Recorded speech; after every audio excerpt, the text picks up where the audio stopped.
This is and I don't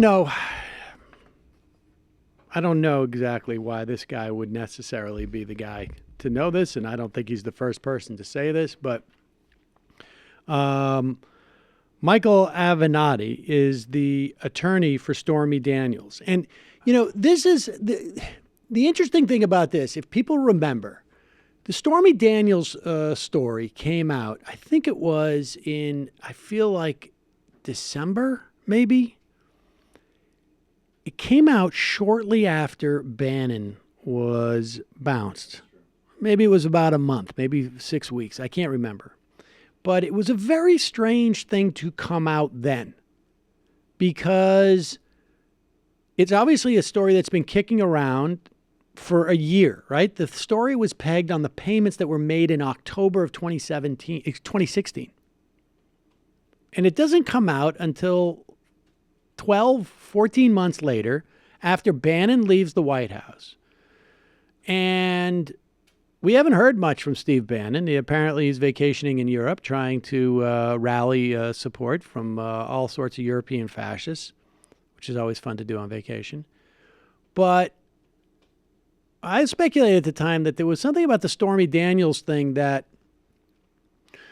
whoever was leaking this couldn't have thought that it was going to harm Donald Trump in terms of like the story. And the funny thing is that the story of Stormy Daniels and all the stuff that we know about his relationship with her and now the other playmate, it hasn't impacted Trump at all. The content of the story, right? It's all the process around it. And so there's really two things. One is somebody wanted to cause grief and knew that Trump would freak out, because I still contend that it had to do with a prenup with Melania. Yeah. But the other thing that I think is we're starting to find out that Michael Cohen is an extremely sloppy lawyer, or whatever he does. Tom Hagen, except not. Right, exactly. And, running all of the payments through the same LLC, like, come on, dude, how lazy do you got to be? That's a money laundering LLC. What's your right? I don't want to get confused. So it's called Wash LLC. Yeah, exactly. It's where we wash. Here's the deal. If we run all our money laundering operations through one LLC, it's harder to find.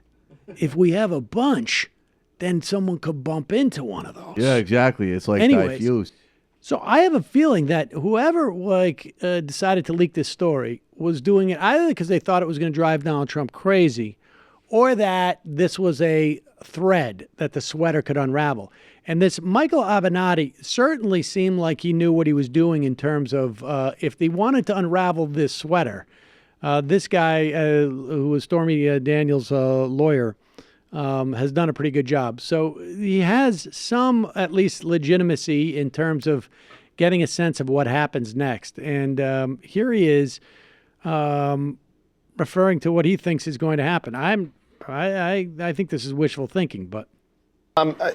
Just as I said, Nicole, I've been saying this for weeks.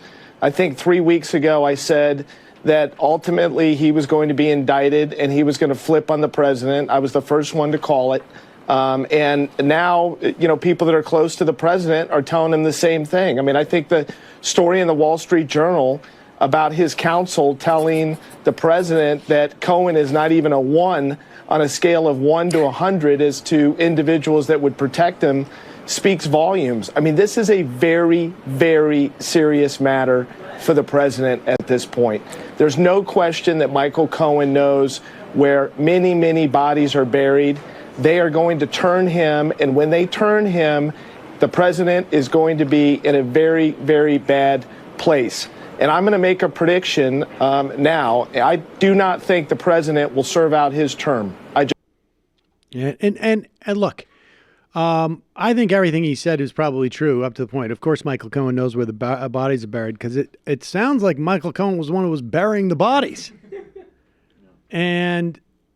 But just keep this in mind. And this is why I think, we tend not to spend as much time on this story as others, which is not to say that, I mean, obviously what's going on, this has nothing to do necessarily, it may, with some type of Russia collusion, but from the very beginning, we've said around here that this is probably more about, to the extent that there's any collusion, it was probably not, they were too ignorant to realize who they were dealing with because they just thought they were dealing with their buddies, all of these Russian mobsters and their computer guys.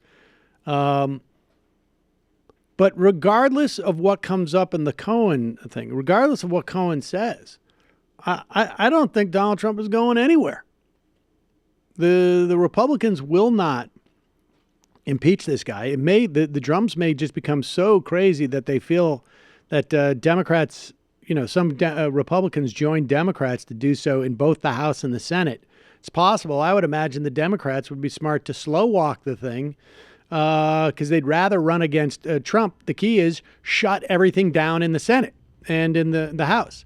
And I would add, there is talk in the Pompeo hearings of Democrats refusing to even vote in the hearings on Pompeo, which would mean that there would be no recommendation, not even a negative recommendation, to go to the full Senate, which means that to bring up his nomination in the Senate, with there being no referral from a committee, there would have to be a separate, basically, motion by McConnell, and then Democrats could filibuster.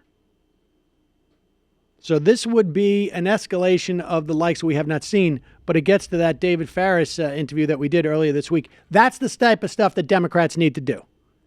And if stuff turns on Donald Trump, this is the type of stuff that is still going to survive. So, or I should say, is going to resonate and not be accounted for in the same way.